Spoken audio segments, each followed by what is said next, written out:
छत्तीसगढ़ में चलाए जा रहे नक्सल उन्मूलन अभियान के तहत छत्तीसगढ़ शासन की पुनर्वास नीति के प्रचार प्रसार से प्रभावित होकर प्रतिबंधित नक्सली संगठन के कोतुल LOS कमांडर के तौर पर कार्यरत मोटूराम मंडावी उर्फ मनोज मंडावी ने पुलिस अधीक्षक कार्यालय में पुलिस अधीक्षक पुष्कर शर्मा के समक्ष बिना हथियार के आत्मसमर्पण किया, जिसमें DRG नारायणपुर टीम का विशेष योगदान रहा।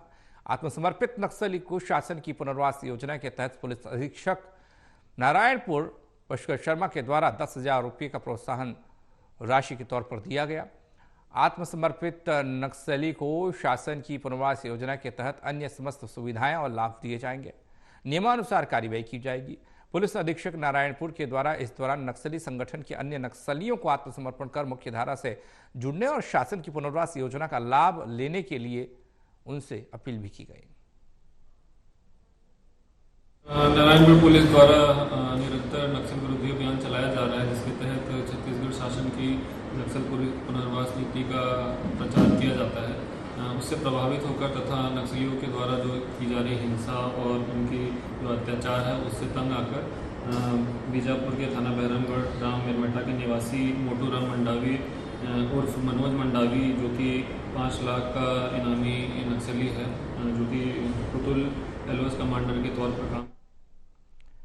छत्तीसगढ़ के सुकमा जिले में चलाए जा रहे नक्सल विरोधी अभियान के तहत सुरक्षा बल के जवानों को लगातार सफलता मिलती नजर आ रही है। बता दें, कई बड़ी घटनाओं में शामिल रहे एक नक्सली ने SP के समक्ष आत्मसमर्पण किया है। ये नक्सली कई सालों तक नक्सली संगठन में रहकर कई बड़ी वारदातों को अंजाम देता रहा, घटनाओं में शामिल रहा। फिलहाल नक्सली ने पुलिस के सामने समर्पण किया है। समर्पण करने पर नक्सली को सरकार की तरफ से दी जाने वाली 10,000 की प्रोत्साहन राशि भी दी गई है।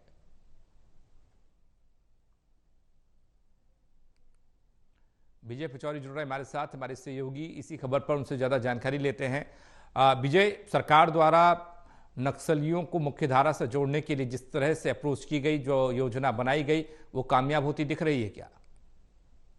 पंकज, मैं बता दूं कि नारायणपुर क्षेत्र में लगातार नक्सली घटनाओं को अंजाम दे रहे हैं, जिसको लेकर सुरक्षा बल के जवान भी मुस्तैदी से इन इलाकों में सर्च अभियान कर रहे हैं और बड़े नक्सलियों की खोखली विचारधारा यहाँ के स्थानीय नक्सली समझ चुके हैं। आज भी नारायणपुर में LOS कमांडर, जिसके ऊपर 5 लाख रुपए का छत्तीसगढ़ ने इनाम रखा था, उस नक्सली ने आज पुलिस अधीक्षक पुष्कर शर्मा के समक्ष आत्मसमर्पण किया है। और मैं बता दूं कि जिस नक्सली ने आज समर्पण किया है वो कई बड़ी घटनाओं में शामिल रहा है और कई ID प्लांट करने में रहा है। और जिस प्रकार से नक्सली लगातार समर्पण कर रहे हैं और इन इलाकों से नक्सली बौखलाए हुए हैं। मैं बता दूं कि बड़े नक्सली जो है स्थानीय नक्सली को अपने साथ में शामिल किए हैं, जिनसे घटनाएं करवाते हैं। लेकिन अब यहाँ के स्थानीय नक्सली जो है उनकी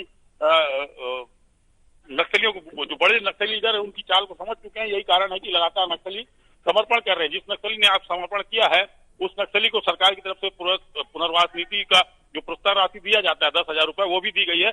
और जिस नक्सली ने आज समर्पण किया है और नक्सल गतिविधियों की अहम जानकारी निकलकर नारायणपुर पुलिस के सामने भी आ सकती है। पंकज, विजय, जिस तरीके से पीछे हमने देखा घात लगाकर नक्सलियों ने IED ब्लास्ट में जवानों पर हमला किया, उनके काफिले पर हमला किया, 11 जवान शहीद हो गए। और एक तरफ वो तस्वीर, दूसरी तरफ ये वाली तस्वीर जिसमें छिटपुट ही सही लेकिन नक्सली नक्सलवाद का रास्ता छोड़ रहे हैं। जी बिल्कुल, दंतेवाड़ा में जिस प्रकार से नक्सलियों ने घटना को अंजाम दिया था, मैंने पहले भी बताया है कि लगभग 2 साल तक नक्सली इन इलाकों से बैकफुट पर थे। यही कारण है कि बौखलाहट में नक्सलियों ने इस घटना को अंजाम दिया। मैं बता दूं पंकज, जिस प्रकार से नक्सलियों ने उस गाड़ी को उड़ाने के लिए IDE का इस्तेमाल किया था, वो पहले से ही प्लान किया हुआ था, क्योंकि 50 किलो का IED नक्सली तुरंत नहीं लगा सकते हैं। तो उन्हें मौका मिला, उन्होंने ब्लास्ट जरूर किया है। हालांकि जिस प्रकार से समर्पण नीति का छत्तीसगढ़ सरकार की जो नीति चल रही है, उसका स्थानीय नक्सली जो है वो लाभ ले रहे हैं। उन्हें नौकरी मिल रही है, उन्हें खेती करने के लिए जगह दी जा रही है। जिस नक्सली को ट्रैक्टर की जरूरत होती है वो ट्रैक्टर दिया जा रहा है। तो यही कारण है कि एक दूसरे को देख करके नक्सली इन इलाकों से समर्पण कर रहे हैं। पंकज, विजय, सालों साल हो गए नक्सल प्रभावित इलाके जहां पर अमन और शांति की बात हर सरकार ने की और मौजूदा वक्त में भूपेश सरकार भी तमाम तरह की योजनाएं चला रही हैं, लेकिन जड़ से खत्म नक्सलवाद नहीं हो पाया। इसकी कोई ऐसी वजह आज तक समझ में नहीं आई। पहले कहा जाता था कि विकास नहीं होता, मूलभूत सुविधाएं उनको नहीं मिलती, इसलिए ऐसा होता है, लेकिन आज तो ये कहा जाता है कि हर तरफ विकास दौड़ रहा है। जी पंकज, मैं बता दूं कि नक्सलवाद बस्तर की मैं बात नहीं करूं, अन्य राज्यों की बात करूं, नक्सलवाद एक नासूर बना हुआ है। राज्य सरकार, केंद्र सरकार मजबूती से अगर बैठ करके नक्सलवाद के बारे में अगर सोचेगी तो इसका हल जरूर निकलेगा। लेकिन अब नक्सली जो पहुंचहीन इलाके हैं, उन इलाकों में छुप कर रह रहे हैं और उन्हें मालूम है कि घटना कैसी करनी है, कब करनी है। तो नक्सलवाद को समाप्त करने की बात भारतीय जनता पार्टी की 15 साल सरकार थी और भारतीय जनता पार्टी की सरकार में भी नक्सलियों ने बड़ी बड़ी घटनाओं को अंजाम दिया है। जैसे झीरम कांड, कांग्रेस की एक पूरी पीढ़ी ही उसमें खत्म हो गई थी और अब भूपेश सरकार है। भूपेश सरकार के